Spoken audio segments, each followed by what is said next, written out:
The shift in tone from BTS has not gone unnoticed by longtime fans. Jin, often known for his humor and light-hearted stage presence, appeared visibly shaken during his concert. His voice cracked as he pleaded with the crowd, not with anger, but with exhaustion. It wasn't just about a single moment of discomfort. It was about years of silent endurance finally bubbling to the surface. For many, it was a sobering moment. Jin, the same man who once laughed off minor injuries and smiled through pain, was now asking, begging, not to be touched. The request, though simple, carried the weight of his personal history. Surgeries, sleepless tours, the pressure to always perform, to always be available, to always smile. And then came Jungkook. The youngest member of BTS, often seen as the golden boy with unshakable energy, showed a different side of himself in his recent livestream. There was no fan service, no cheeky grin, just a young man visibly torn between love for his fans and concern for the people he calls family. His words hit hard. Respect matters. We're humans, not objects. It wasn't a tantrum. It was a line in the sand. Across forums and fan accounts, the mood began to shift. Where once fan service was seen as a gift, an unspoken agreement between idol and admirer, now it's being questioned. How close is too close? When does admiration become entitlement? And most importantly, how much do we really know about what our idols are sacrificing to keep smiling for us? As this conversation unfolds, it's not just BTS fans who are paying attention. The entire K-pop industry is watching. If two of the most successful and beloved idols in the world can say enough, then perhaps others will feel empowered to do the same. Not out of rebellion, but out of self-preservation. Out of the need to be seen not just as stars, but as people. The days of anything for the fans might be numbered. And maybe, just maybe, that's a good thing. Because love without boundaries isn't love. It's possession. And BTS, as they always have, may once again be leading K-pop into its next necessary evolution. As the dust settles from the emotional intensity of Jin's concert, the lingering question hangs heavier than ever. Has K-pop, in its current form, asked too much of its idols? Jin's vulnerable moment wasn't a planned speech. It wasn't a fan service gimmick. It was a crack in the polished surface, a real man in real time pleading for dignity. His hand, once freely offered to fans in meet and greets and concerts, was now protected not just by physical fragility, but by emotional exhaustion. The crowd, once roaring with adoration, fell into a stunned hush. Some teared up, some looked away, but no one left the same. That one request, "Please don't grab me," echoed across continents. It traveled through fan cams, TikTok edits, and Instagram captions, refracted through thousands of perspectives. And yet the message remained hauntingly clear. Idols are not untouchable. They are human, and they hurt. Jungkook's follow-up, less theatrical but just as impactful, added fuel to the fire. His words, sharp and deliberate, left little room for misinterpretation. He wasn't scolding fans, he was defending his young. And perhaps he was defending himself too. For years, he has been chased, touched without consent, filmed without warning. Even in airports or cafes, privacy is a luxury he rarely knows. That frustration, long buried under layers of idol professionalism, finally surfaced. This wasn't about a single incident. It was about a culture. For decades, the fan-idol dynamic in K-pop has thrived on illusion. Idols are trained to seem accessible yet perfect, close yet unattainable. Fan service, those stolen glances, hand touches, I love yous whispered to crowds of thousands, has built an industry worth billions. But at what cost? Jin's breakdown and Jungkook's quiet fury have exposed the cracks in this fantasy. What was once seen as intimacy is now being re-evaluated as pressure. What was once considered devotion is being called obsession. And for the first time in years, the idols are the ones drawing the line, not the agencies, not the managers, but the boys themselves. The response from fans has been complex. Some are heartbroken, feeling as if the emotional bridge between them and BTS is breaking. Others feel shame, reflecting on the moments they may have cheered too loudly when an idol looked too tired to smile. But there is also support, deep, unwavering support from those who truly love these men, not just for their music, but for their humanity. Conversations erupt not only in ARMY spaces, but across fandoms about parasocial relationships and the ethics of proximity. This isn't just about BTS anymore. It's about an entire system that may be long overdue for change.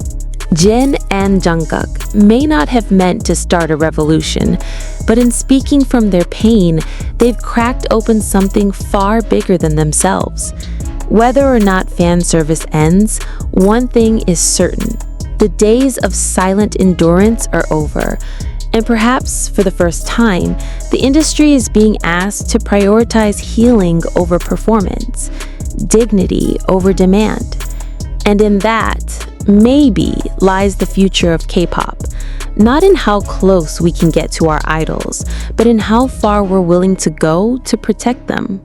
In the days following Jin's concert and Jungkook's remarks, the conversation only deepens.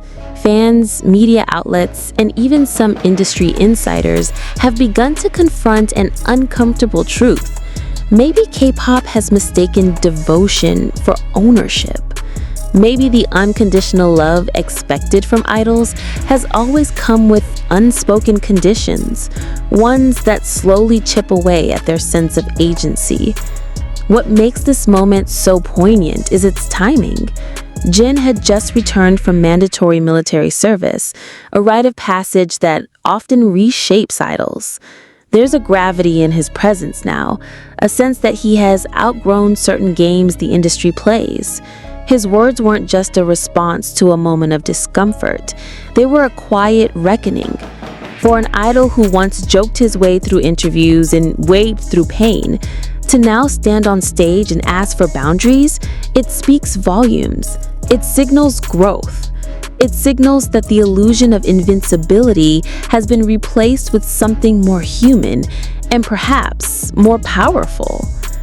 Jungkook, too, is no longer the teenage prodigy wide-eyed in front of flashing cameras.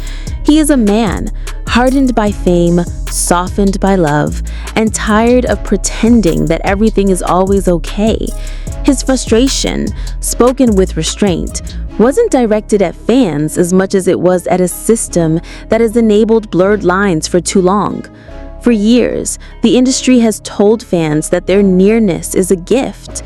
But now, as idols begin to define their own needs and limitations, that proximity is being questioned. This is not about ungratefulness. If anything, BTS has always embodied gratitude. They bow low, speak from the heart, cry openly with fans. Their bond with ARMY has never felt manufactured, but even the strongest connections can be strained by constant access, by the demand to always be available, always be charming, always be touched, smiled at, leaned on. For many fans, this moment serves as a mirror. The clips of Jin gently recoiling, of Jungkook's jaw tightening as he chooses his words, these are not scenes of conflict, but of clarity. And for some, clarity stings. It forces the question, if I truly love these men, do I still demand from them what hurts them? What we are witnessing isn't the destruction of fan service, it's its evolution. Love, if it's to survive this next chapter of K-pop, must mature. It must shed its need to be constantly fed and learn to sit, sometimes quietly, in respect. There's a new kind of fan service being born, not through touch or scripted flirtation, but through honesty. Through moments like this where idols drop the mask and reveal their fatigue, their fears, and their fragility. And in turn, fans are offered a chance to become more than spectators. They are asked to become protectors. The road ahead is uncertain. Not every artist will speak up. Not every fan will understand. But the ripple has begun. And it started with two voices. Not shouting, not blaming, but simply asking to be treated not as products, but as people. If this is indeed the end of traditional fan service, then perhaps it's a necessary ending, because in its place, something far more meaningful is emerging. A relationship built not on fantasy, but on truth, not on entitlement, but on empathy.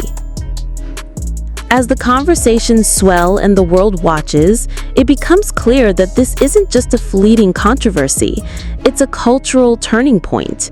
What began as a moment of pain and vulnerability on stage has become something larger than Jin, larger than Jungkook, even larger than BTS. It's a spotlight turned inward, illuminating the hidden costs of idol culture and the invisible bruises that have long been romanticized, ignored, or dismissed. And yet, amid the noise, there's something profoundly quiet at the heart of it all, a plea for grace. Not the performative grace expected of idols, but the kind that comes from understanding, the kind that allows space for silence, the kind that says, you don't have to smile if it hurts. In that moment when Jin asked not to be grabbed, he wasn't rejecting fans.